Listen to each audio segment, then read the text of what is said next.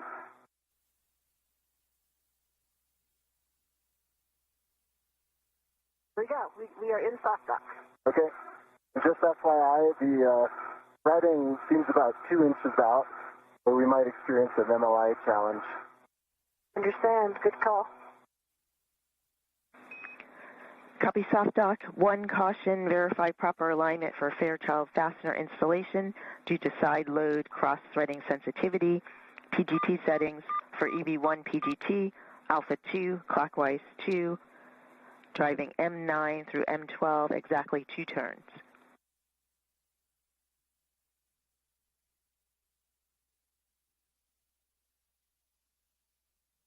Copy. 2 turns. That was Bravo 1, clockwise 2. Is that correct? It is Alpha 2, clockwise 2. Okay, sorry about that. Alpha 2, clockwise 2. PGT is off, so I'll get it on.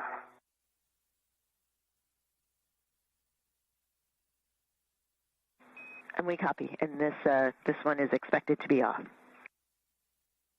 Concur. The first use, I have CalPath, good LED test, and 41 volts. Those are good numbers. Go to drive M9 to M12, exactly 2 turns, 1 minute to a handover. Alpha 2, clockwise 2. Good settings. And 2 turns. Concur. Starting turns on M9. Copy M9.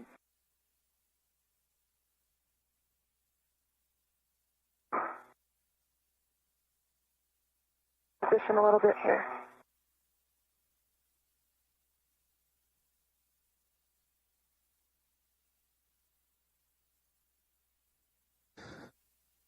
NASA astronauts Jessica Meir and Anil Menon continuing progress on today's build-out of the 3B mass canister and 3B mod kit attachment modification kit. And we just heard prior to all the settings that were radioed up to the crew from Stephanie Wilson, the Spacewalk communicator, that they have reached the midway point of construction of this modification kit, which leaves the kit currently in the minimal configuration to safely and be structurally sound to the side of that mass canister, but continuing to press ahead as we are now 2 hours and 46 minutes into today's spacewalk.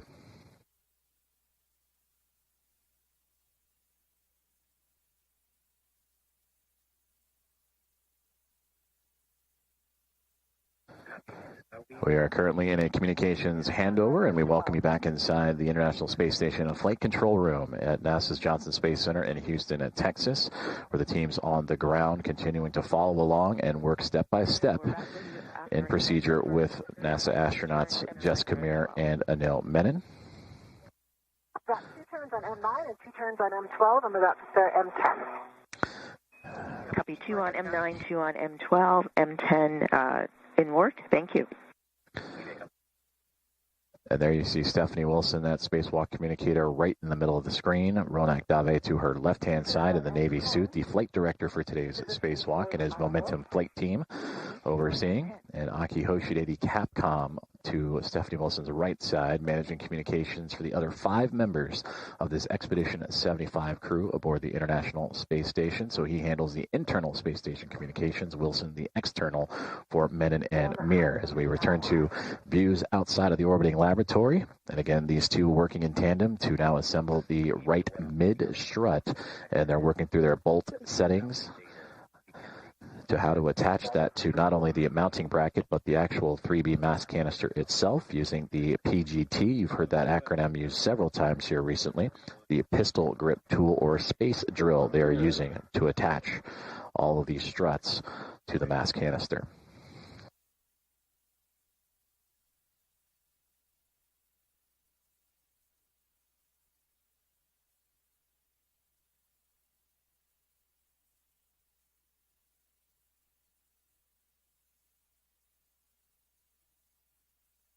Got it.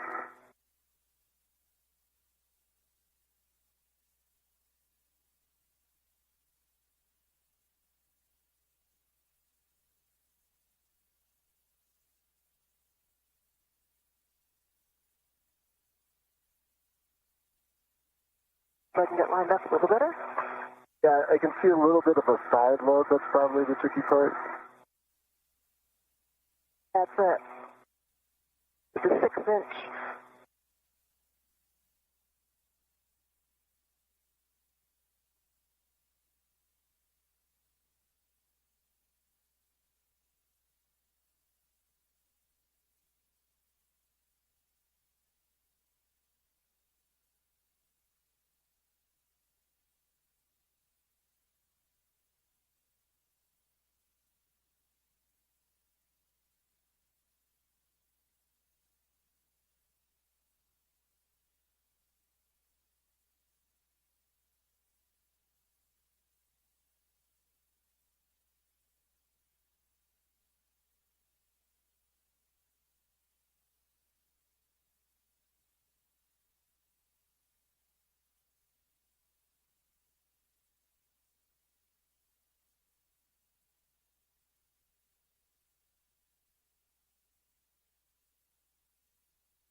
Two turns on M11. Copy, 2 turns on M11. Nicely done. Now drive M9 to M12 to torque, expecting an additional 3 to 7 turns. North.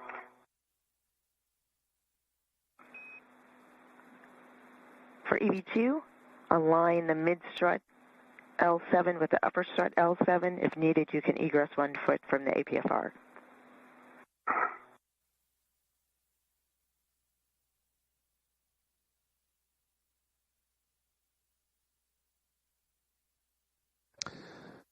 Just over 2 hours and 50 minutes into today's spacewalk. That's affirmative. Alpha 2, clockwise to same settings. NASA astronauts Jessica Meir and Anil Menon now operating the installation of the right mid-strut of today's 3B modification build around. Copy aligned. PGT settings for your PGT are the same. Bravo 1, same as previously for you. Bravo 1, clockwise 2. And that is around the 3B mass canister. The communications you are hearing are with Stephanie Wilson, the spacewalk communicator, relaying the different PGT or pistol grip tool settings to help drill this right mid strut into place. Torque of 2.8. The light is green. Sorry, green torque and 2.8. That was 3 more turns. 2.8, 3 turns on. And which bolt, please? It's on M9. Copy M9, checking. Oh.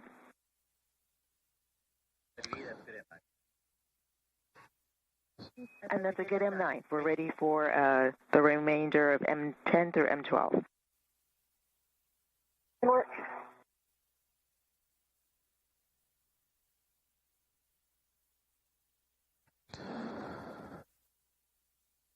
So astronaut Jessica Meir in the red stripes on the bottom of your screen as identified on the pant leg cuff of her spacesuit, relaying down the amount of turns and torque of her drill as she works through the what will be 4 bolts to attach one side of the right mid strut.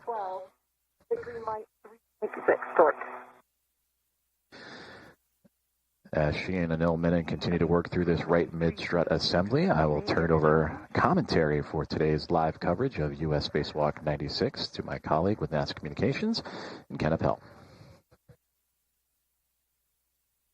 M24, 8 total turns, green light, black line flush, 11.8 torque. Copy EV2, hold here. What I understood for you for M24, torque 11.8, 8 turns, green light, black line flush. Affirmative, and that included, the 8 included the hand start. Understand, 8 total with the hand start. You can stow your PGT and work to install the mid-strut grounding pin into the mounting bracket. Grounding block, words for Jessica, understand for M10, 3.6, green light.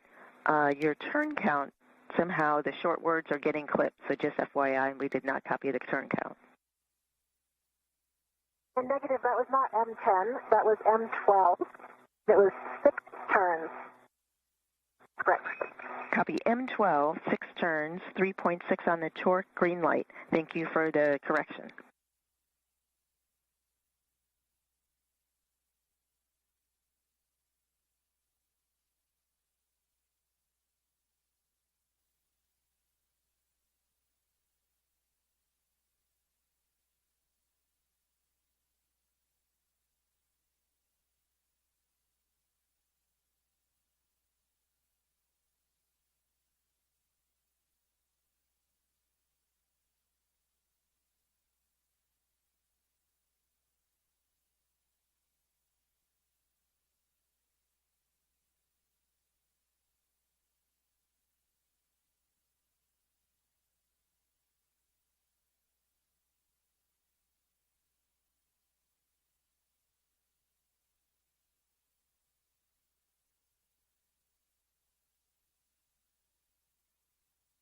And Stephanie, did you copy my last? I last copied your report for M12. Sounds like a bit batty comm, Stephanie. That was broken. This is Mission Control Houston, and if you're just joining us, we're covering the U.S. Spacewalk 96 that began at 7:33 a.m. Central, 8:33 a.m. Eastern this morning. We are currently just under 3 hours into today's spacewalk. The International Space Station is currently flying 259 statute miles over the United States, over the state of Iowa. Sorry, we did not hear that. You can move on to M10. Today's spacewalk prepares the 3B power channel for the future installation of new rollout solar arrays. Once installed, the arrays will provide additional power to support critical station operations. The MLI installed over M13 and M14, ensuring that the mounting bracket upper surface is clear. Here on your screens are NASA astronauts, Jessica Meir there with the red stripes, and then NASA astronaut in the foreground, Anil Menon. And Stephanie, I had 5 turns on M10. To recap, they have completed assembly of the upper triangle, which you see in front of Anil Menon there on your screen. M10, 3.8 torque, 5 turns, green light.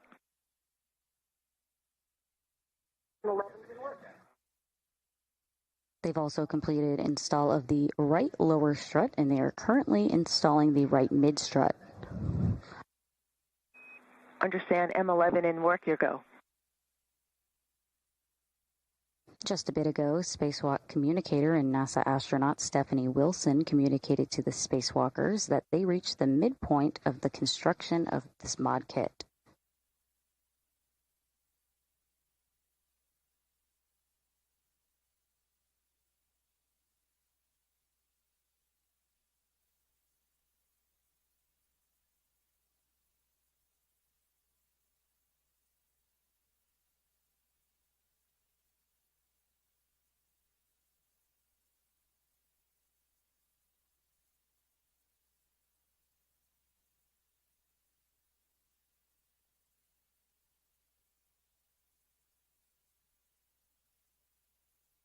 Stephanie, 7 turns on M11, good green light, 3.7 torque. Copy M11, 3.7 torque, 7 turns, green light. We would like you to drive M9 again. Copy M9 one more time.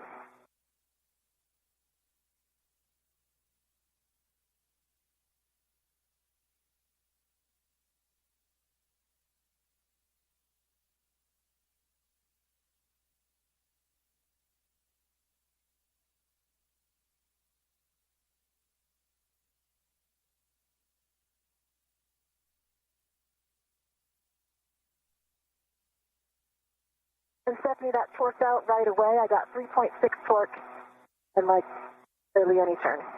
Big green light. Copy it, torqued out Right away, 3.6, green light for M9, checking.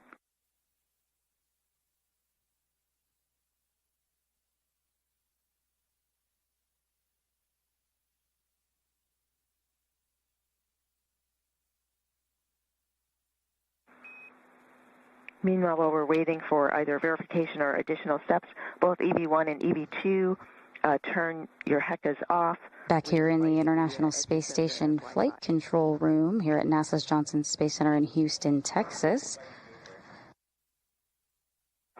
This Momentum flight team is led by Flight Director there in the Navy suit, Ronat Dave. To his right is NASA astronaut Stephanie Wilson, who is supporting today's spacewalk as the spacewalk communicator, speaking to both NASA astronauts directly, Jessica Meir and Anil Menon. And to her right is JAXA astronaut Akio Shide, supporting as today's Capcom and communicating with the crew inside of the International Space Station.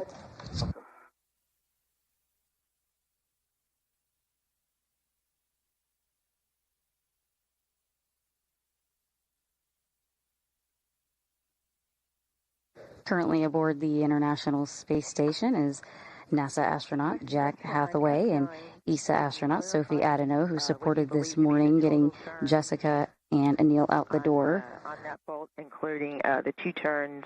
Also aboard is Roscosmos cosmonauts Andrei Fedyayev, Pyotr Dubrov, and Anna Kikina. I cannot remember how many I called. It would be whatever I called down. Final torque was 3.6, and it barely turned. So I'm not sure. Whatever I said back then, that was the first one I did. Yeah, I copied 2 initially and then 2 the first time.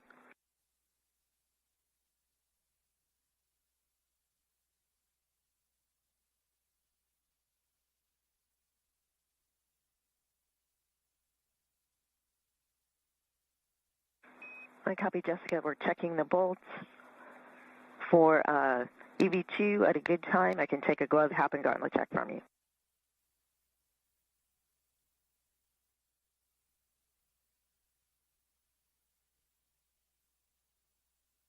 Who's checking?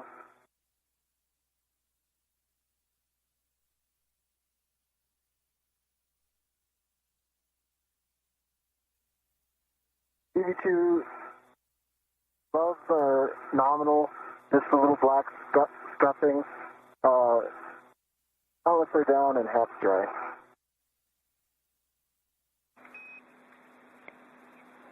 Copy EV2. Gloves are nominal with a little bit of black scuffing, hap dry, gauntlets down. Stay firm.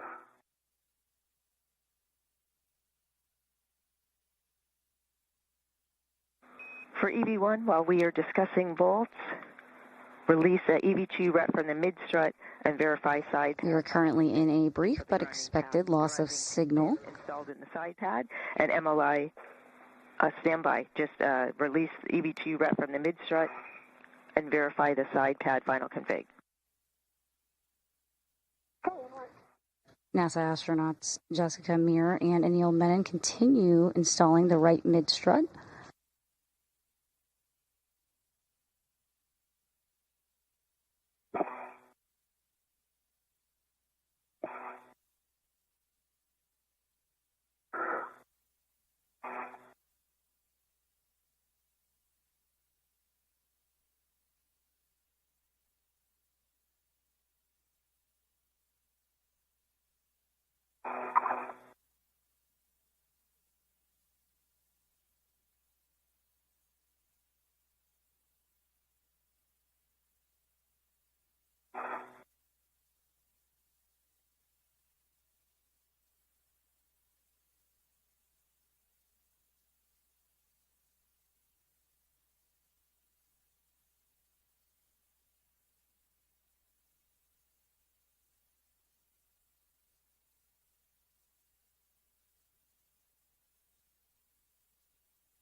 Anil, ready for your ret? I am ready for my ret. Here it comes. Back to views of the International Space Station. To recap, NASA astronauts Jessica Meir and Anil Menon. Jessica Meir there with the red stripe and Anil Menon there in the foreground. They've completed assembly of the upper triangle, installed that upper triangle. And I got words. We are now ready also for you to verify MLI covering side pad clevis. Okay, that's in work.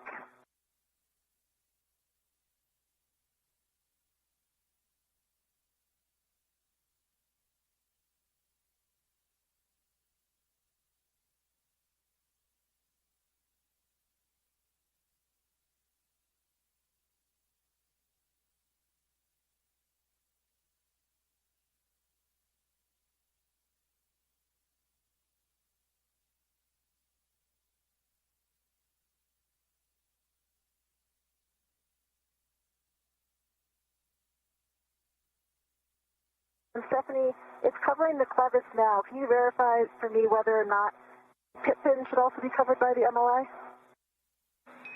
Checking. Pit pin should not be covered by the MLI. Okay, copy. And I think we're in a good config here. Clevis is covered. I'm giving it a good squish. Copy. It's a good side pad final config checks. I'll take a go of HAP and gauntlet check from you. EV1 half is dry. Gloves are still nominal. I have a few black smudges, one on each pinky finger and one on my right thumb. My gauntlets are down. Copy. EV1, nominal gloves, few black smudges, pinky and right thumb, HAP dry, gauntlets down. Today's spacewalk prepares the 3B power channel for future installation of new IROSAs, or International Space Station Rollout Solar Arrays.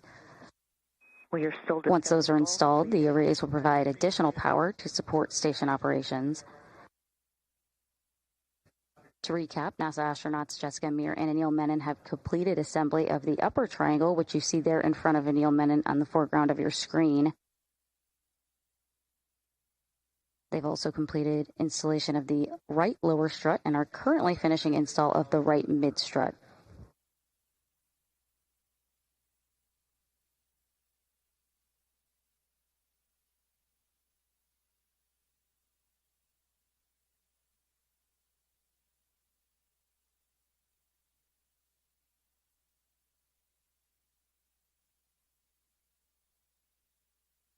While we're standing by, could you give us our ET, Stephanie? Where we are in the timeline? PET 3 hours, 6 minutes, checking timeline. We are about 5 minutes down on the timeline. EV2 MEDOX limiting 7 hours for MEDOX.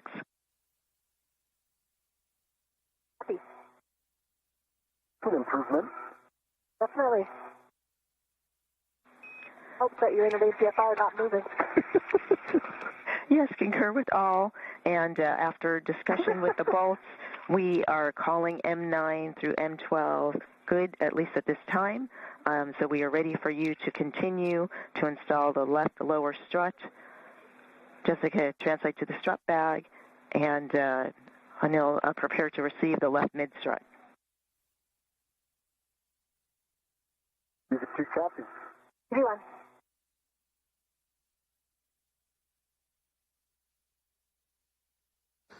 And with that communication to the crew from the ground team here at NASA's Mission Control Center at NASA Johnson Space Center, that they have instructed that Jessica Meir and Anil Menon, the two spacewalkers for today's U.S. Spacewalk 96, have moved on and have completed the assembly of the right mid strut. They were going over reviews of the bolts that were needed, the 4 bolts to attach that right mid strut to the 3B mast canister. And with that, they have since given the go for Jessica Meir, who you see towards the top of your screen, in the red striped spacesuit, to move along and return back to the strut bag and now begin the left side of the assembly. And that left side will start with the left lower strut. So going over everything that has transpired here over the last 3 hours and 8 minutes, that's how far along we are in today's spacewalk.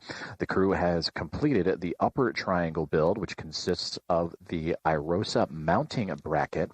That is what the future IROSA installation will attach to help provide additional power to the International Space Station through the 3B channel, which is the channel on the far side of the starboard side of the International Space Station. So with that mounting bracket attached to 2 struts, forming a triangle of the 3 sides, and that would attach to the top portion of the mast canister. Then they would assemble the right side portion, which consists of the right lower strut and right mid strut. That lower strut completed a little while ago, and you just saw and heard the communication with Jessica Meir and Anil Menon to begin procedures to now move over to the left-hand side and begin pretty much what they just completed on the right, mirror to the left lower strut, and then the left mid strut.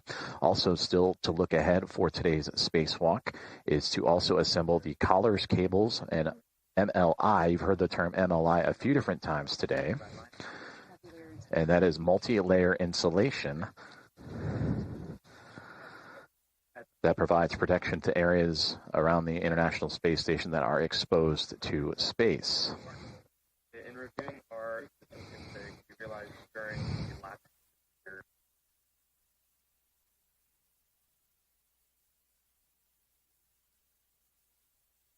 Heading your way, Anil? Oh, there we are. And there's a great view of that strut bag as Jessica Meir when that red stripes. I have control. Okay, now let go. This will view the moon to the left. I am reading to the side here. It's the side pad, right? Sure, side pad side. Okay, side pad side is readed. That's affirmative. I'm going to take off the bag rack. Yes. I can't see it. Can't see it, but it's I mean, just let it go. There it is. You got it. I got it.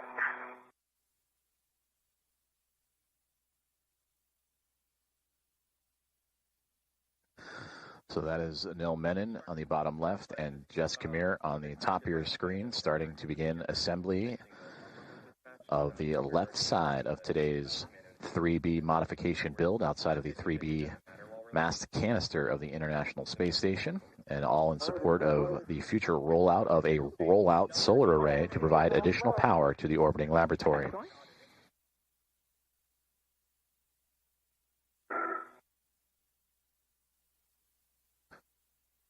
The strut bag that you saw images of, 8 feet in length, weighing over 300 pounds on Earth. Though they do not feel that weight in space, they do carry the mass of that bag as they manipulate it around their work site. So now they'll begin the assembly of what will be the left lower strut. After completing the right-hand side, verifying that all the bolts to attach the struts to the mounting bracket are safe and secure against the mast canister. And they will just mirror that assembly, but now on the left-hand side, the left lower strut and left mid-strut upcoming. Hey now, here it comes. All right. Hands are out. He's coming up. Almost there. That coming. I almost have it. There we go. I have control. Okay, you have control. I'm letting go. I have control. I'm right to the handrail stanchion nearest the clevis. I think we're going to get on this side of this.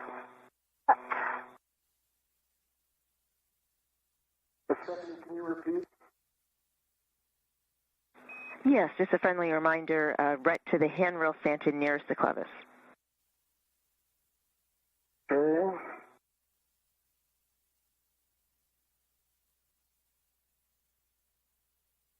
MWS RET is on the handrail stanchion nearest the clevis, near M22.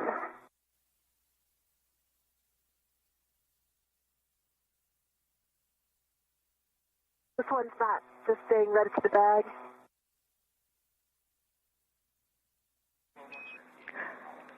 This one, once the red is on the handrail stanchion, you can release the bag to the red to the bag. Okay, go to release now. Go to release. Okay. That has been released. Nice. Nice control. I see you have control. Jessica, verify access to the strut bag PGT and torque wrench for the left sob spherical bearing, and then translate to the left side of the IEA. Okay, copy. It's in a good position right now. Hopefully it stays that way. But I will start translating. Excellent. Thank you.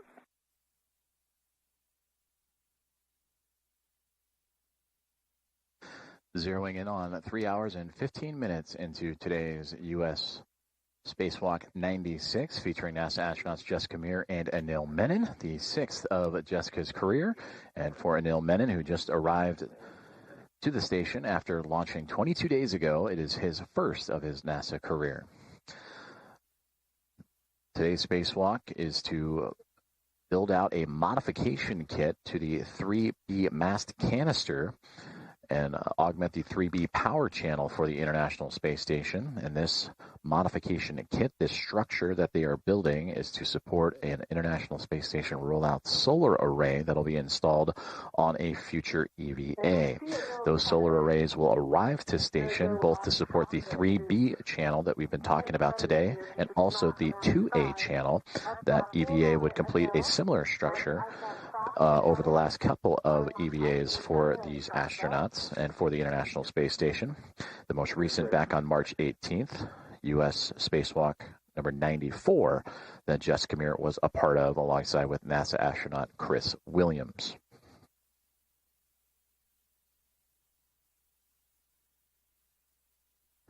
So far, they have completed the upper triangle and the right side of the strut assembly to attach to that 3B mast canister, which is located all the way to the far end of the starboard side of the International Space Station. So they had covered some ground after exiting the Quest airlock. Over here on your left, I'm at the A-frame, so I'm going to get into a position to adjust your APFR.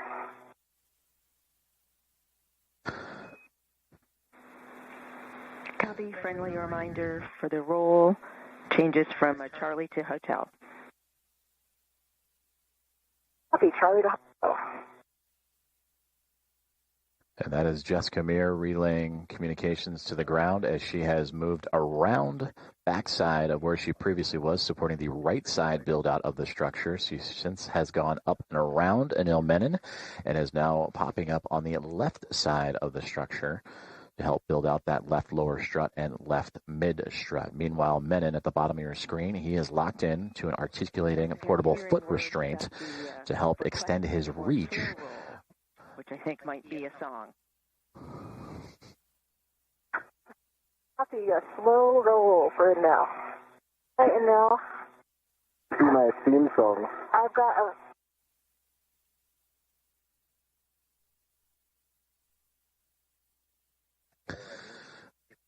Currently experiencing a communications handover for the next handful of seconds as we take a live look inside of where we are located inside the International Space Station Flight Control Room inside of Mission Control Center in Houston, Texas at NASA's Johnson Space Center. The team here on the ground working in lockstep with the two astronauts outside of the International Space Station, led by Ronak Dave, the flight director for today, and his call sign, Momentum Flight, as him and his team overseeing everything on the outskirts of the orbiting laboratory. Might be in position golf. Golf, we're going one over. Copy, golf. Are you ready to verify the access steps? I see you in... Stand by 1 sec. I see you in hotel now. Hotel. Good job. And that is Stephanie Wilson in the middle of your screen that is relaying these communications up to Anil Menon and Jessica Meir. Aki Hoshide to the right of Stephanie Wilson, handling all other communications to the remaining 5 members of Expedition 75 inside of the International Space Station. As we have now regained communications as the handover complete between satellites, and a view there of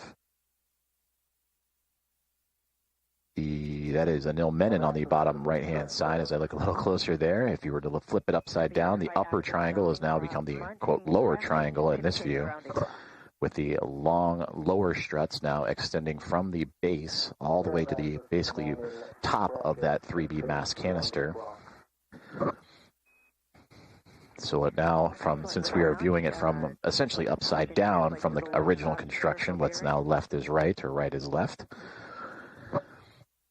For Jessica Meir, again moving into position after completing that right-hand side build-out of the lower strut and mid-strut, and preparing to receive one end of the left lower strut from Anil Menon, who is currently holding it, while Jessica gets positioned properly.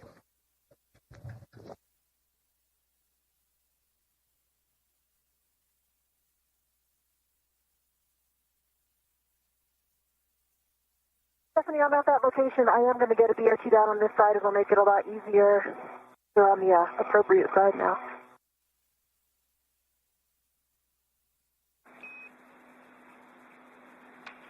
Copy BRT. Oh, you doing that? Do you want me to get that PGT?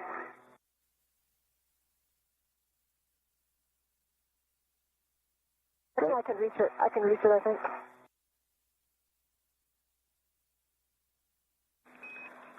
BRT handrail. I can get that to you. Okay.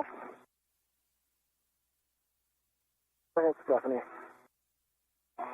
Just suggested handrail for the BRT 2082. And when you're ready, the PGT settings for the strut bag TGT Alpha 1 clockwise 1. Copy, and I actually used 2081, and I'm getting the PGT. Copy 2081.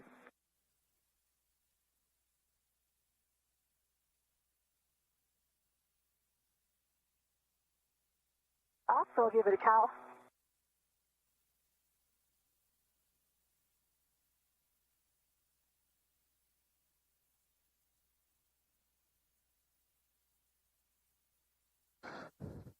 Cow, good LED test battery 40.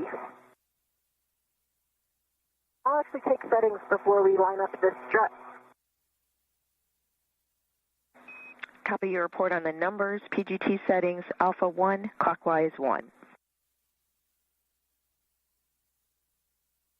Alpha 1 clockwise 1. Good readback.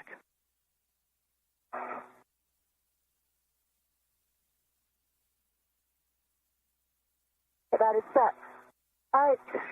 Now I'm ready to get that strut in position. Line lower left strut M21 to the Saab spherical bearing. And on Anil side, check pip pin lanyard is free of the clevis.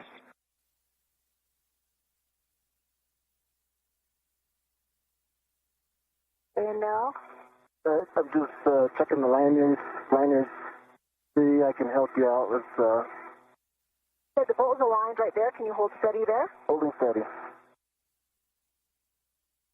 We're ready for 4 turns, Stephanie?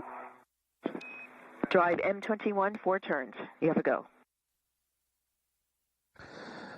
And with that, Jessica Meir now on the left-hand side of your screen with the PGT, the pistol grip tool, the space drill, turning the bottom portion of the left lower strut to attach to the 3B mast canister as Anil Menon, more towards the now middle of your screen and right side. He is essentially holding in place the top portion of that left lower strut and holding it in place. You hear the word clevis, that groove in which the 2 pieces fit into the left lower strut, moving into the mounting bracket, the IROSA mounting bracket. Lower strut L5 to mounting bracket L5.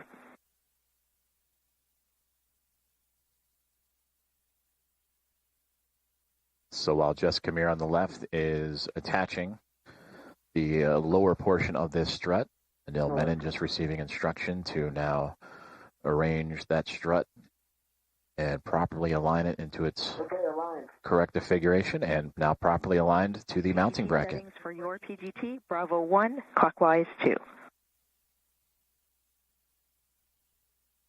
this just 2 turns here? That's affirmative. You'll be driving M22, 2 turns. And you can hand start them, your I'm preference. just going to hand turn them. That's a good plan.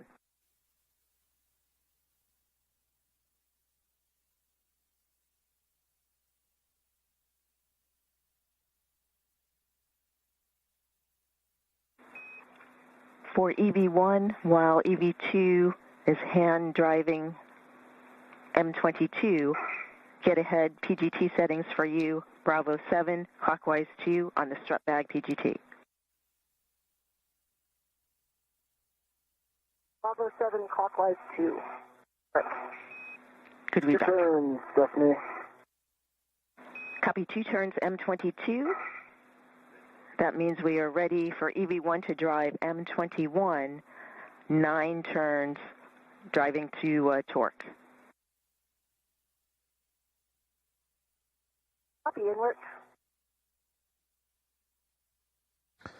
So the initial secured bolt turning for Jessica Meir and Anil Menon taking place. Now they're providing additional torque and security to, again, the bottom left and top left portions of the lower strut in today's build out of the 3B mast canister. Okay, Stephanie, that was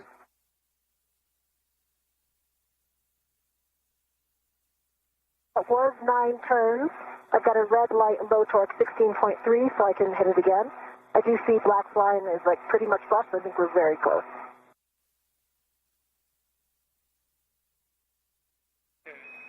We copy. Thanks for the report. We'd like you to drive M21 again.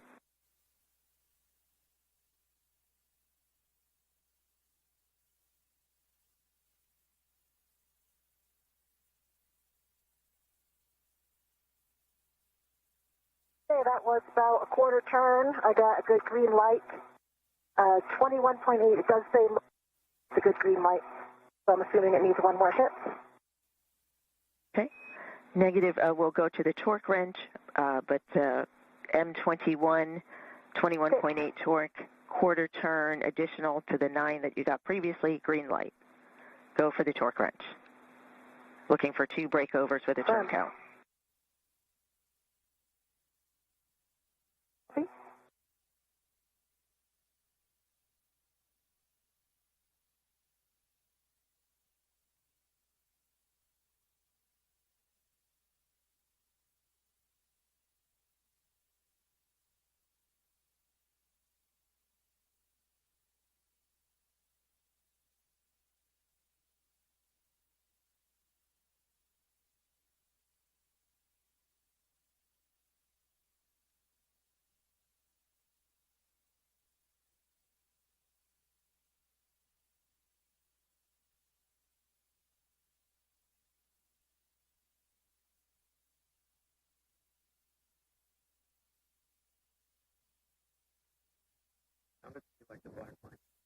Approaching 3 hours and 30 minutes into today's spacewalk, US EV-896. TCV setting of 2. Right now, NASA astronaut Jessica Meir with the teamwork of Anil Menon of NASA joining her on this spacewalk, currently assembling the left lower strut of today's build-out. A modification kit to the 3B power channel to help augment the 3B power channel and support the hardware of a rolling out solar array, an International Space Station rollout solar array, or IROSA. And there you can see that Jessica Meir is near the bottom of that mast canister and using the torque wrench to secure the lower portion of that strut. Anil Menon up at the top of this image is holding that topmost portion and will continue to secure his side once Jessica Meir has completed her end, but you can see the structure that has been built out quite well actually in this image. There you see the quote upper triangle just to the right side of Anil Menon, again more towards the middle right of your screen, and that is the main portion of the build, the first portion of the build. Everything else is support structures to help attach the mass canister. That is the IROSA mounting bracket, supported by two upper struts that have attached to the upper portion of the mass canister. Then you can see towards the bottom middle of your screen, that is the right mid strut to provide additional structural support going from the mounting bracket to the side of the canister, and then of course the right lower strut going from the top right corner all the way down to the bottom left there. So they are just repeating these procedures on the other side, the left-hand side, doing the left lower strut first. Once that is secure, they will move over to the left mid strut. Confirm the MOI is in place. Copy, thank you. For EV2, PGT settings are the same, Bravo 1 clockwise 2 to drive M22 to torque, an additional 5 to 7 turns. 5 to 7 turns, then M22, same PGT settings, they're set.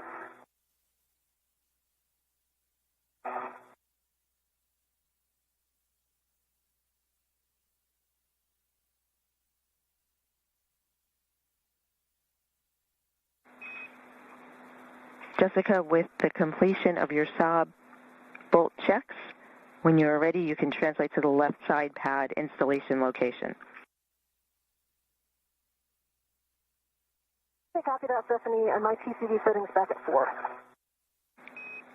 Copy EV1, TCV setting of 4.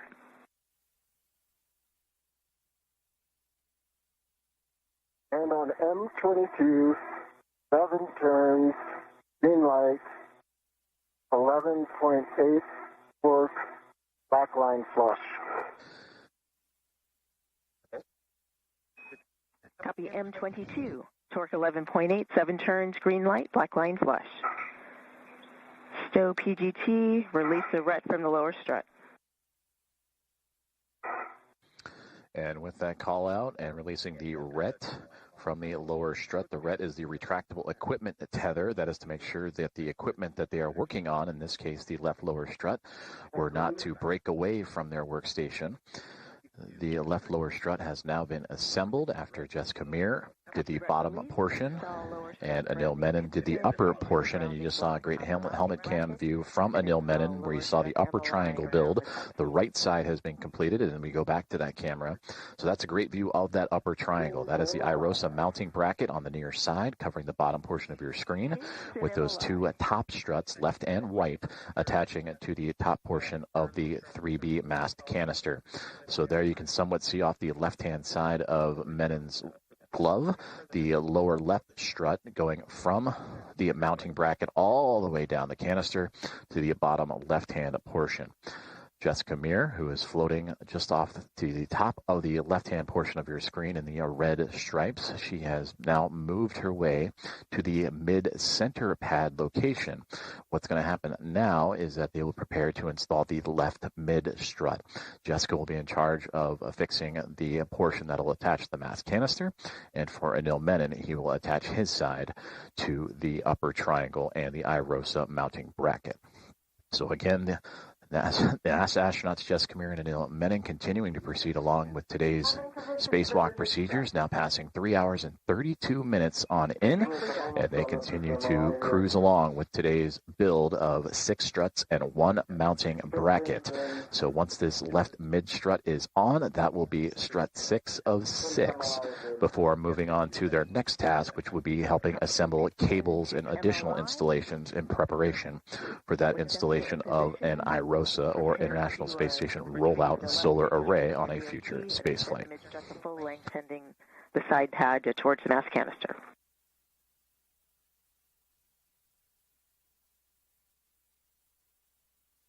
Hey, doing that now.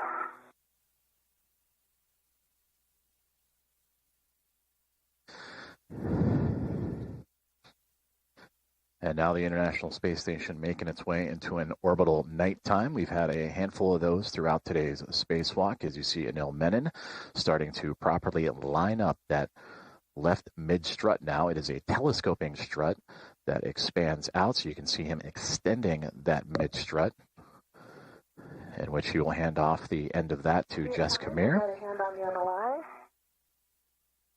and I've got a hand on the handrail. Okay, can you pull it toward you, actually? Well, it's me, okay. All right, we're in soft dock. Great.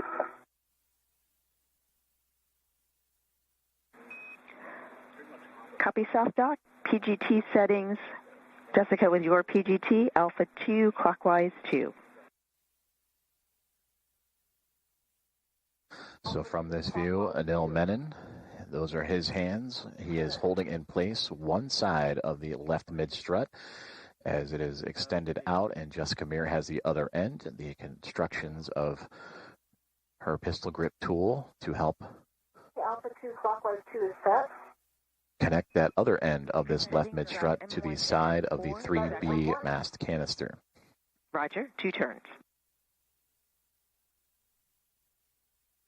Turn. And we go inside the point of view of Jessica Meir in her helmet cam, and there is that pistol grip tool. You can see the settings on that tool as she is Copy 2 turns, M1.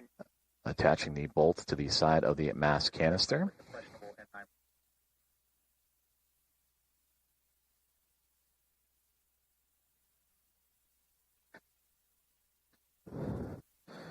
And there you can see those settings in action, the clockwise settings, the torque settings, all radioed to Jessica Meir as she continues to work across the 4 bolts required to secure this section of the mid-left strut to that 3B mast canister.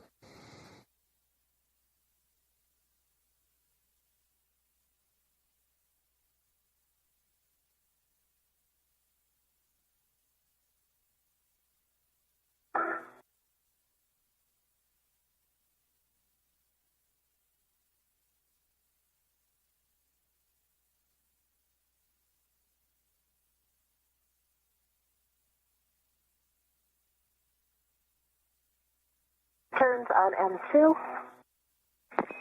M2, 2 turns.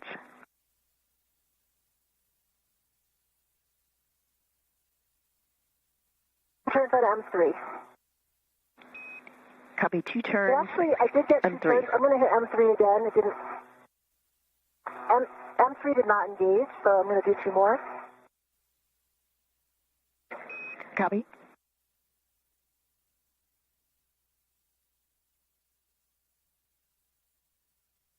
Now we're engaged, 2 turns.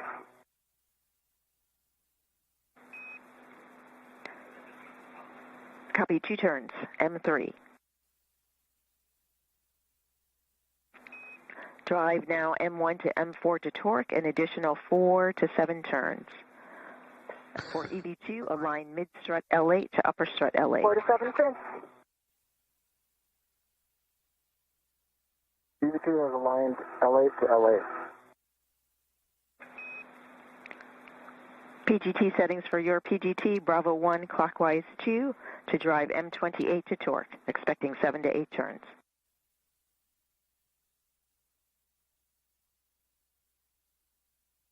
Bravo 1, clockwise 2, copy. Hey, M1, I got 4 turns, good green light, and 3.7 torque. M1 3.7 torque, 4 turns, green light. Good M1.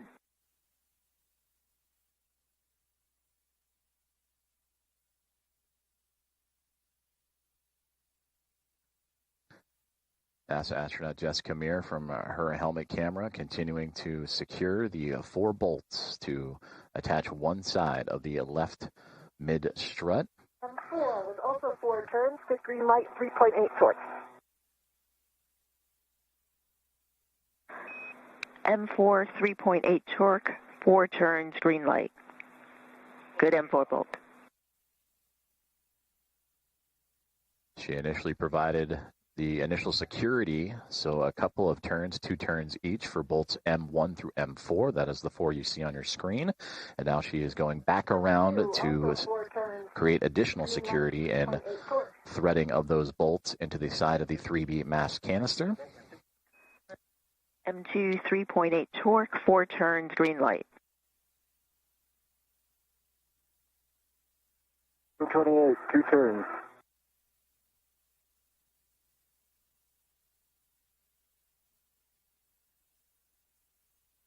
And once this is secure on the perspective of Jessica Meir, we will then transfer over to Anil Menon, who is holding the other side of this left mid strut and holding it up against its appropriate position against the IROSA mounting bracket, the International Space Station Rollout Solar Array mounting bracket.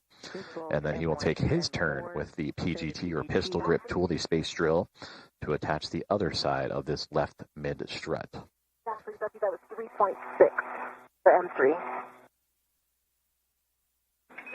Copy, 3.6. Thanks for the update. And for EV2, M28, you can drive it to torque. Going to torque on M28. Stephanie, I see a good pit pin in the center, in the side pad, and I will get the MOI in place. Copy.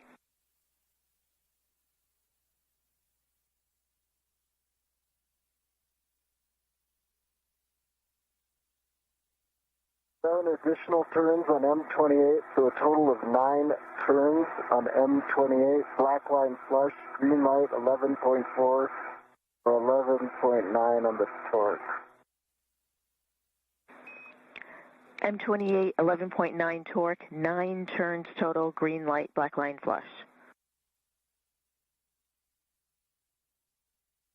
Confirm. With that, Anil, you can still your PGT. When you both are ready, the EV2 rec can be released from the mid-strut handrail. And Anil, you also have installed the mid-strut. Anil, you ready for it? Ready for it.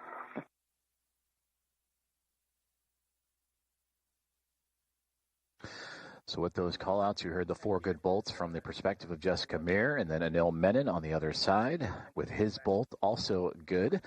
That means that the left mid strut is now attached and constructed as a part of today's spacewalk tasks. 3 hours and 41 minutes into today's task. Now the crew will move into safety checks. They'll go back over their glove inspections, their HAP checks, their helmet absorption pads to absorb any possible risk of water inside the helmets. They'll do gauntlet checks as they have been diligently working through today's spacewalk timeline using that pistol grip tool to secure multiple bolts across 6 different struts and a mounting bracket, all a part of today's modification kit for the 3B mass canister, and attached to that canister, all in support of the future rollout of a solar array, a rollout solar array to help augment the power and provide additional power to the International Space Station.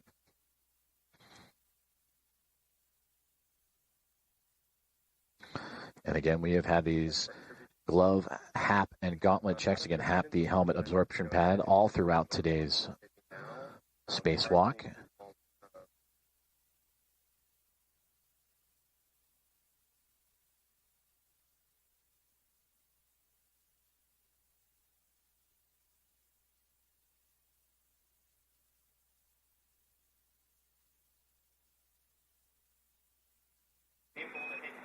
When convenient, I'll take a glove, HAP, and gauntlet check from EV1 and EV2.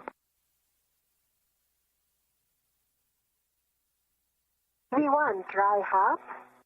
I see the same nominal gloves, a little bit more of the black smudging now on my right index finger as well, and some really small ones actually really on all fingertips.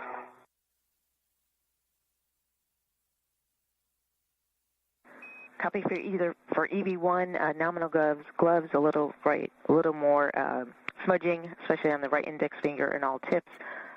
Dry HAP, check your gauntlets. And sorry about that, goblet to down. Thank you. Appreciate the report.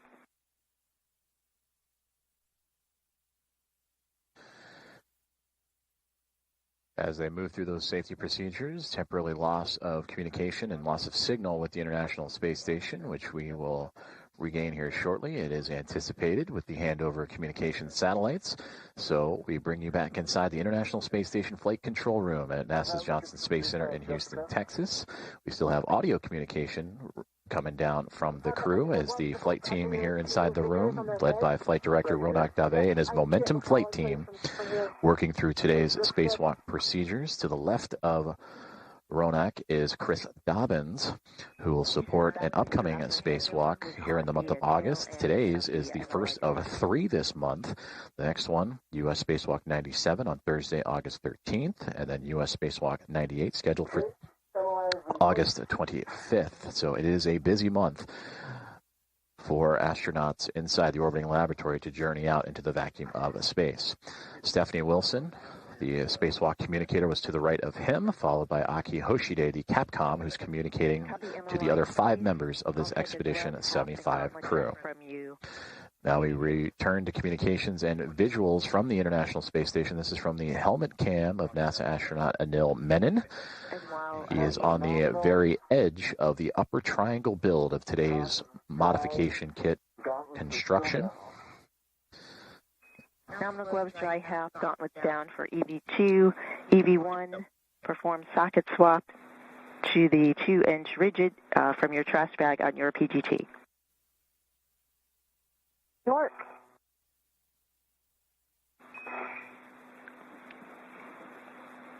Anil, for the MLI, was that also for the MLI over M15 and M16? M15, M16, A firm.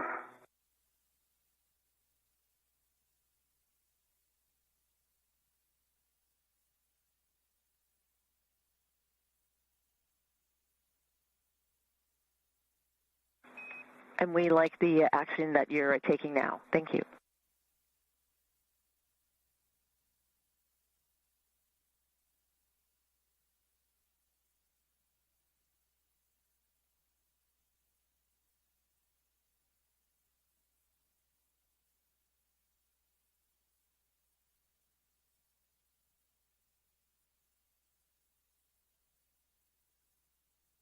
Stephanie, I have the 6-inch wobble off of the PG good pull test on my rep, and I'm going to go for the other one.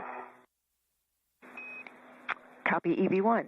EV2, we like the MLI, double check mounting bracket upper surface clear, and we're ready for you to egress the APFR.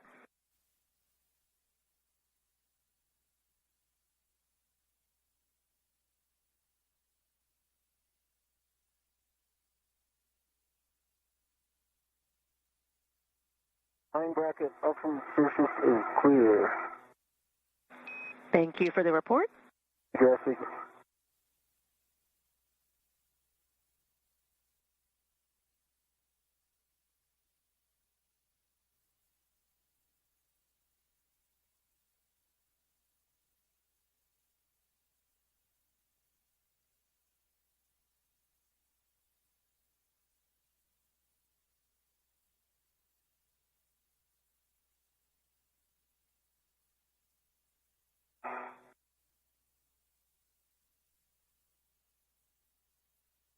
The 6-inch wobble is in my trash bag.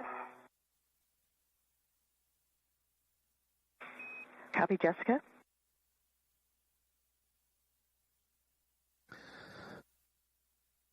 So after successful checks of the MLI, the multi-layer insulation protecting the build-out that Jessica Meir and Anil Menon just completed,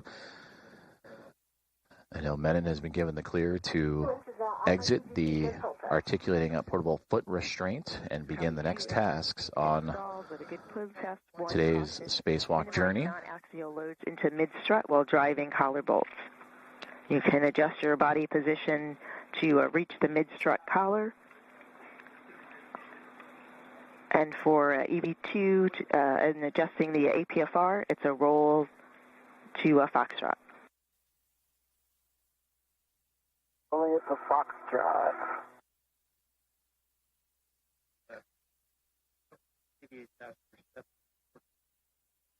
So now the two NASA astronauts will dive into individual tasks. You see Anil Menon on the right-hand side. He is manipulating the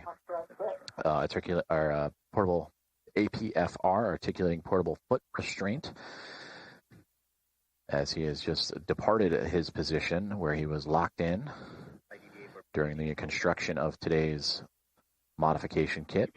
And now for Jessica Meir on the left-hand side, she will address and take a look at the left mid-strut collar as well as the right mid-strut collar eventually. And that will help cover up additional pieces of hardware that were recently built out by the two astronauts. Goes with you to the cable bag in the middle layer.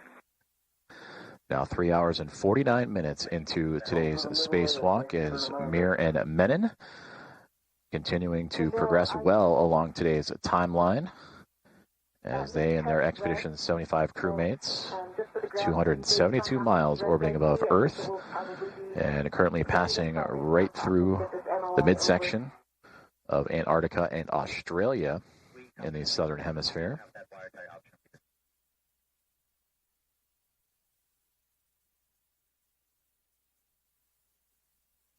After egressing and beginning today's spacewalk officially at 7:33 a.m. Central Time, 8:33 a.m. Eastern, Anil Menon and Jessica Meir would make their way all the way down the starboard side of the International Space Station's truss structure, the backbone and support system of the orbiting laboratory, to the 3B channel and mast canister, where they would take a collection of 6 struts as well as the IROSA mounting bracket, and have since constructed all 6 of those pieces and the mounting bracket, and are now, for Jessica Meir, work on the left mid-strut collar, and for Anil Menon, with the body position, it's a good position to reach the mid-strut cleaning up the articulating portable foot restraint, and will now begin one of the next major tasks of today's spacewalk, which is preparing the IROSA cables that need to attach for that future rollout solar array. Was that Bravo 7 clockwise 2? Yes, that's affirmed. Bravo 7, clockwise 2. Okay, and I've got my BRT down. I will retrieve my PGT. And I believe we said the tab side first this time, which would be top one, M30. That's affirmative. All good. Your PGT, tab side first, M30 to torque.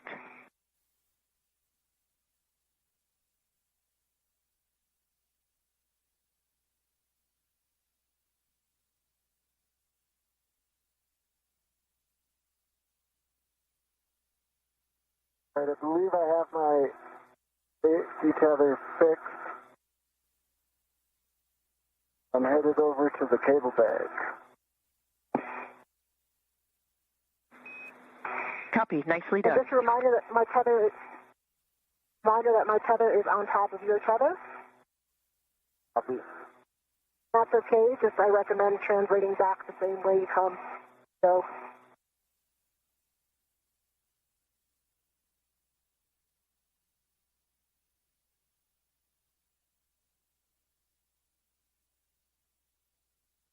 Bravo 7 clockwise 2 is set.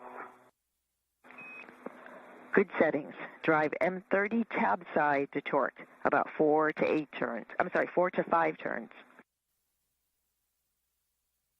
to 5 turns.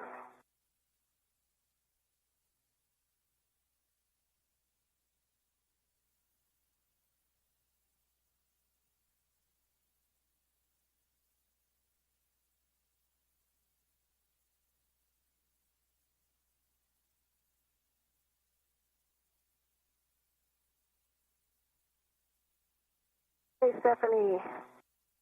I was actually 6 turns. I got a green light and 25.3. And the 30, 25.3 torque, 6 turns, green light, verified tab is rigid.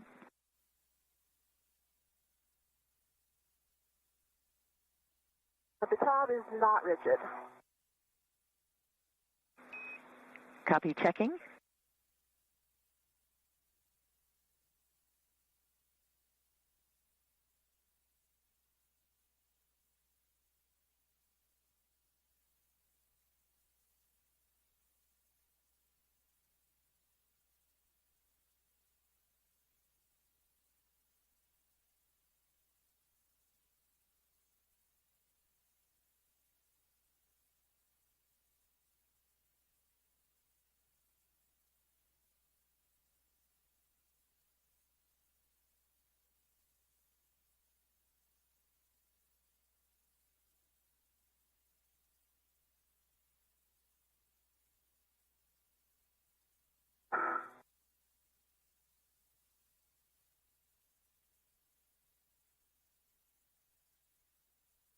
Now you see the moon here to the, I'm not sure what way you're facing, but. To my right, yeah, I see it.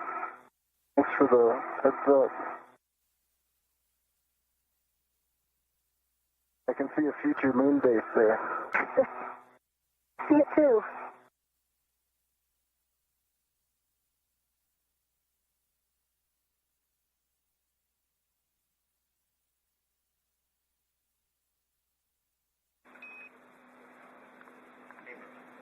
For Jessica, we'd like you to inspect the clamshell interface for FOD or interference. Okay, copy.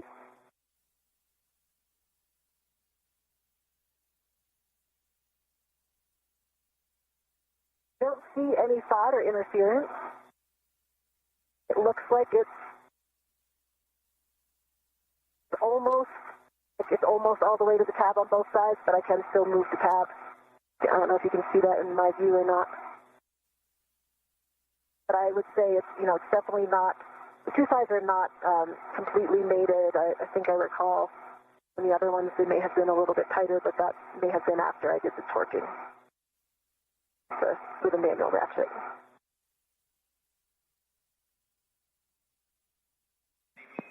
Copy, checking. FOD.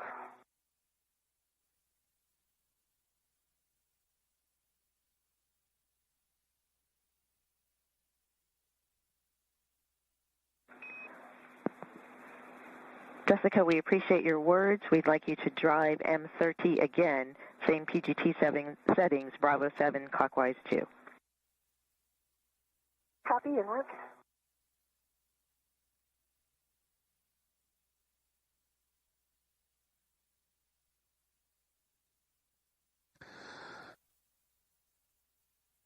Closing in on 4 hours into today's spacewalk, U.S. Spacewalk 96, as NASA astronauts Jessica Meir and Anil Menon continue to work through their tasks after installing hardware that will modify the International Space Station's 3B power channel, all in preparation for the future installation of a International Space Station rollout solar array.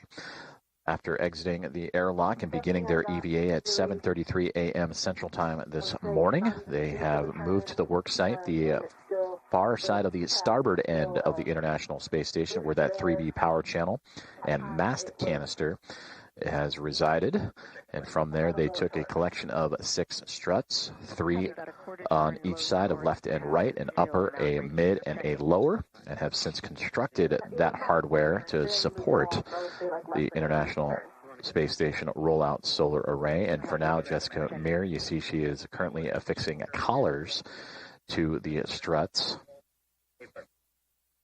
as Anil Menon has since gone to retrieve now the cabling that will be required to connect those IROSAs to the International Space Station. Check a good body position and drive M30 again.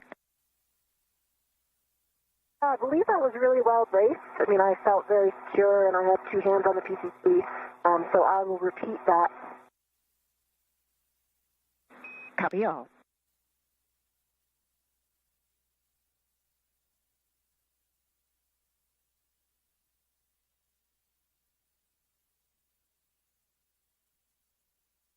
That was the same thing, barely moved. I got a good green light that time, 25.6 torque, and now the cab is almost rigid. It has a tiny little bit of play in it, but it's not moving freely like it was previously. Copy, 25.6 torque, almost rigid, checking.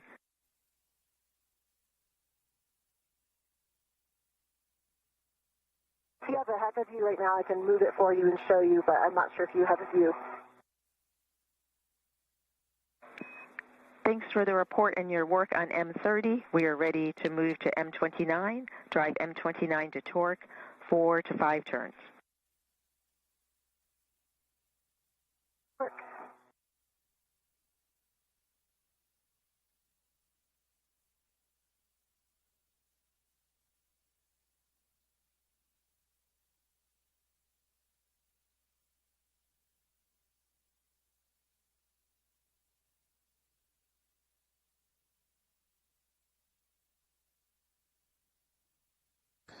A view from the helmet camera of NASA astronaut Jessica Meir as she continues to torque down or tighten down the collars on the left mid strut.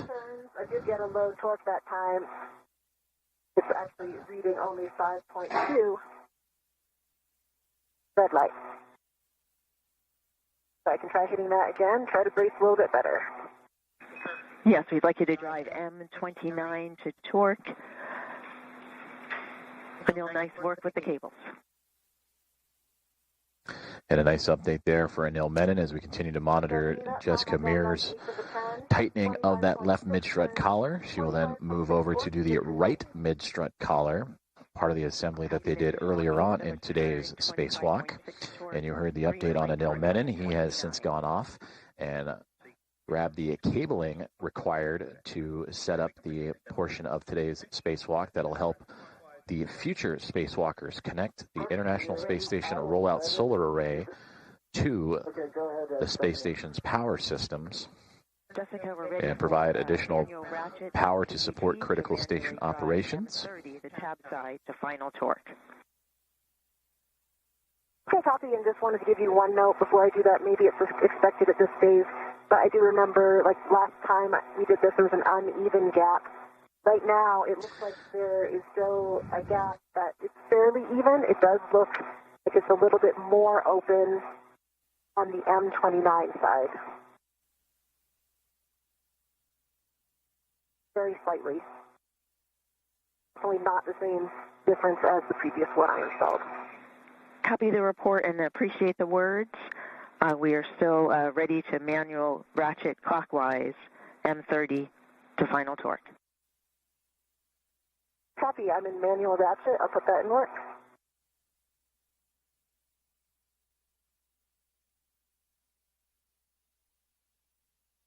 I have a confirmation question when able.